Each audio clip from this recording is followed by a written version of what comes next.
Injuries a chance to heal a little, but you never 100% fit. Right. Yeah, that'd be kind of 100% is doesn't exist in soccer. Right. Not in professional anyway. Right, and that's kind of the normal thing, right? Even yes. you're just always going to have someone's going to be injured somewhere. Yeah, always, and always players are, well, pretty much you're carrying some little niggly thing that you just got to live with. You know, if you've done it for any sort of duration, you just live with it. Of course. The reality of the job. No, of course. So I guess that's one of the positives to take away from a bye week is to get everyone hopefully back up to what they can be when it comes to being 100%. Definitely. Given the number of guys who were on the treatment tables last week, it might have been difficult to pick a squad. However, a lot of them get on the treatment table because they can. So right. When there's a game, it's like, I'm not going. A lot of them didn't want their head coach to see them in the treatment room. Interesting. They just get on with it because that might affect their position on a Saturday night. But when there's no game, you know, then that really shows you where they're at when there's no game, and they all just start piling in there. But that's so fascinating, like the competitive nature where they don't want the coach to see because they want to make sure they're able to be picked. Yeah, exactly. So they don't want to place. Most of them don't want to put any doubt in the coach's mind, particularly if they've been in and the team's winning. Not always, but very often, a head coach will keep the same team. You know, and if they've been in that, that's common. You know, So to take themselves potentially out of the equation is not always the smartest thing, but. You know, I can understand both sides of it. Yeah. Speaking of competitive nature and starting spots, yep. I heard you saying something at the end. It looked like today in practice, yellow was the first team, blue's the second team in terms of starters. Yeah. And you started to say something, I didn't catch the whole thing, but you were basically, what's your philosophy if you're wearing that blue jersey and you're on the second team in practice? What's your philosophy? The philosophy is that you're here to work, you're a professional footballer, you're being paid to work, and you better bloody well work. I don't care if I understand that guys might be disappointed that they're not in the first team, but you know, you get paid to come to work. Yes, I suppose one of the toughest things about being a professional athlete is when you don't play in games, because those who haven't been part of it think, well, it'd just be awesome to play soccer every day, but it's not. You don't do the job to just train every day. You do the job to play on Saturday night.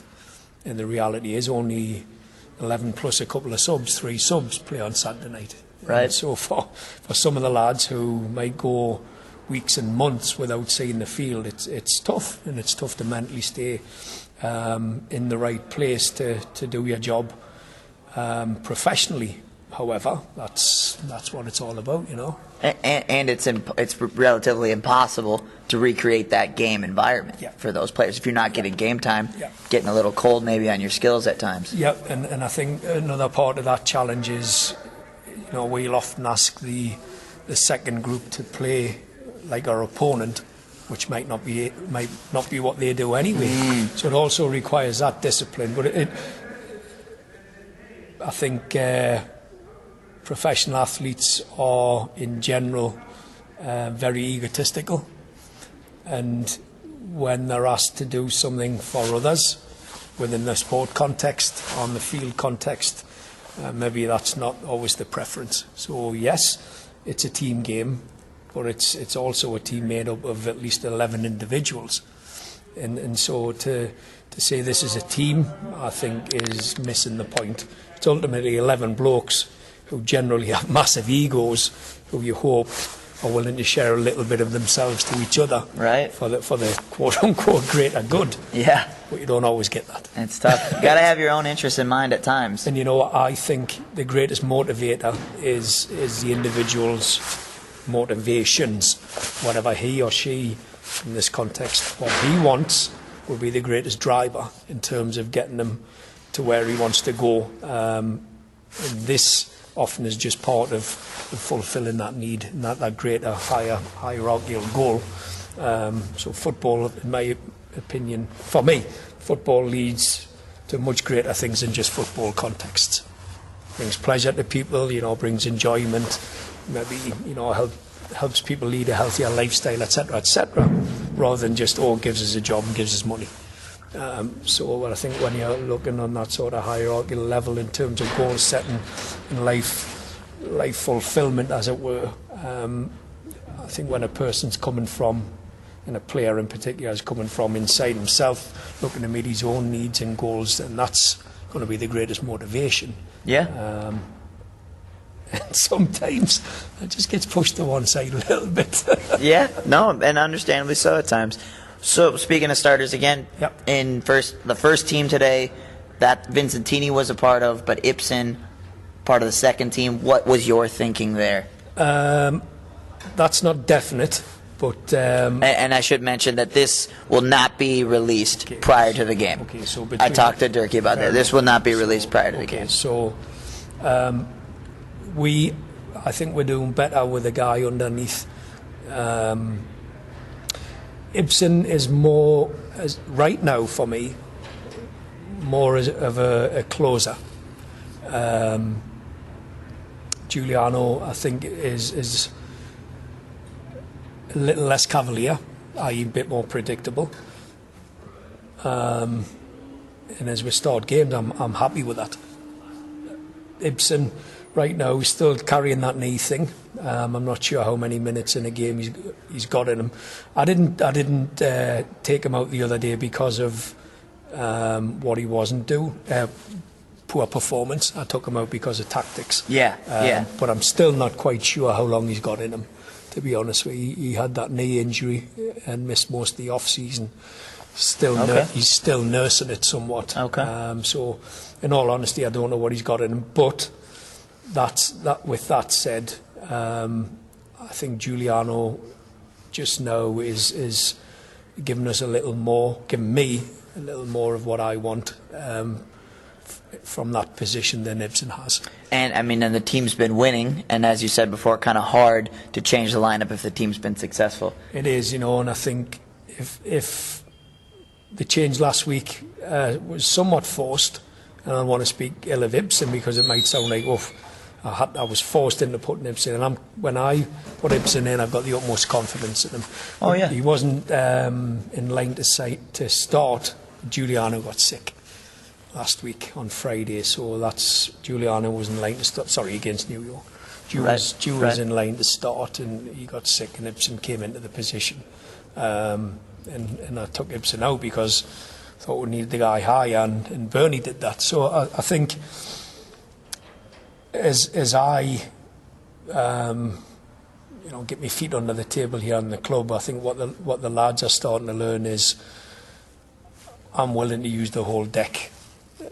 And if I think this guy will do a job for me this week, then I'll do it. Sometimes it's forced because of injury, suspension, what have you. But there's no one here, with respect to all of them, who I think is too good to stay there all the time. And there's no one who who hasn't been in the team yet,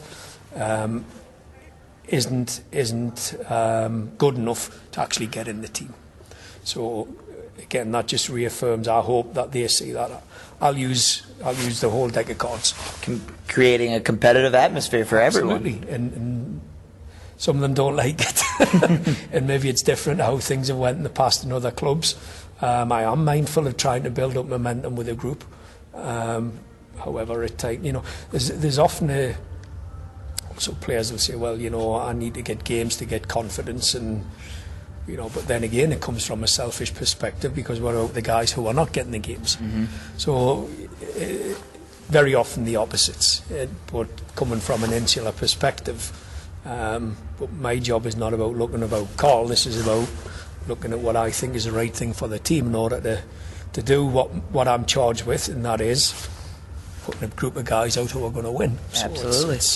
It's funny. I have to think that way.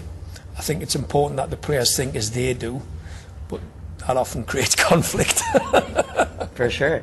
Well, I mean, the team's been winning, though, and so it's kind of interesting with the bye week. Yeah. What have you been looking to work on with things going so successfully right now?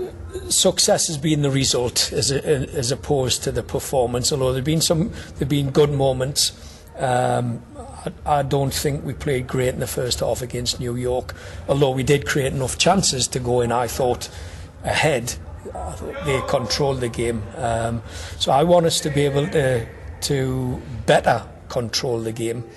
I thought we did a good job against Fort Lauderdale when they went a man down, in terms of stepping up and really putting our foot down,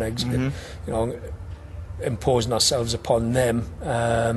Against New York, even though we created the chances, I thought they were, whilst not creating chances other than a couple early on, I thought they were still sort of bossing it. But we had the opportunities to score, but they were more from certain passages of a play rather than us really exerting ourselves and controlling them. So ultimately, we might never ever get there. I want us to be able to, take control of the game and, while still creating the chances, put the ball in the back of the net. And I don't think we've done that yet. Not enough. In flashes we have. I thought prior to Damien getting sent off in the second half against New York, I thought we were very good. The way we came out from half time, I thought we were very good. Unfortunately, it was like 10, 15 minutes. But I thought we were very good then. And then one of the other nice things about the second half there, we still created chances, but these guys showed, how much they wanted it. Yeah. And I think a man down against a quality outfit like New York, I think we haven't seen that so much in the past. And I thought that was a turning point for the group. Yeah, that's quite a lot of steel in the team to be able to do something like that. Why is that the case? You said you haven't seen it before. What's different about this team? Why are we seeing it now? One of the things, we've got better players, but I think there's just a genuine hunger to go out and win. To maybe prove yourself for the MLS level? Or just for your career? I've never asked that question of them. As I've alluded to, what I think is the greatest motivator is whatever motivates them. And if that's MLS, if it's to buy a new car, if it's to be a lovely human being, whatever whatever it is that motivates them is how I sell my message to them. I'm not the motivator. What they want is what motivates. Right. I just try to remind them of what it is that they want, and that's where it comes from. And that may be MLS, it might just be today. It might just be purely short term, and they see what happens at the end of it. But how do you do that? You just said you like to remind them of what motivates them, and you could be specific. Do you go to Sammy and Jock and say, I know you like nice cars, like do you want a new? You know what I mean? Yes, what do you specifically do? Man management like that? I have meetings with the individuals, and I have them. You see, I can use ambiguity, but I can also use specificity as well. So I'll have meetings with players and ask what it is that motivates them, and also just allude to whatever motivates them. So we've had exercises in classrooms and this stuff where pens and paper and like school stuff. Nice. But getting to know your players, that's interesting. Yeah, they write stuff down, and I've got bits of paper and write my thoughts down. So yeah, it's I think it's important for me to know what motivates them, because then I know which buttons to push. Absolutely. And help them. You see, any goal that you set can be changed if it's not working. And if it's, maybe you just say something up front. But I want to look at greater hierarchical goals in terms of humanity, because the monetary type things tend to be superficial and don't lead to real motivation. Whatever real motivation is. Sure. So I'm looking for people. If I want a new car, well, what is it you want a new car for? Well, want a girlfriend. Well, maybe. And who knows what it is. But ultimately, I'm going to dig until I get the real, as I say, the real reason. Because I might want a fancy car because, well, I look great. Well, look great to who? Who do you want to look great for? Well, I want to look great for them. What is it you'll get when you look great for them? Oh, respect. What is about respect you want? I want to be, so it's that kind of question and what I want to go into, because I really want to get to the roots of what it is drives these people. Absolutely. And then when I know that, then I think I can do a better job of quote-unquote motivating. Sounds like something a good coach would do. Speaking of someone who seems very motivated, very driven, Yep. Christian gets reached out to via Twitter from Jurgen Klinsmann. What were your thoughts? I was only told that. I'm not. So, yeah, Klinsmann basically congratulated him on scoring the 90th minute That's winner nice. against New York.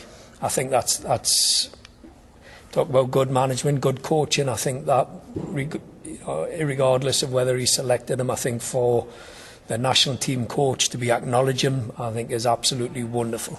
I think it's Klinsmann has got his critics in this country, but just let a fella out there, maybe not in the limelight, know that he is being looked at. I think that's first class coaching and management.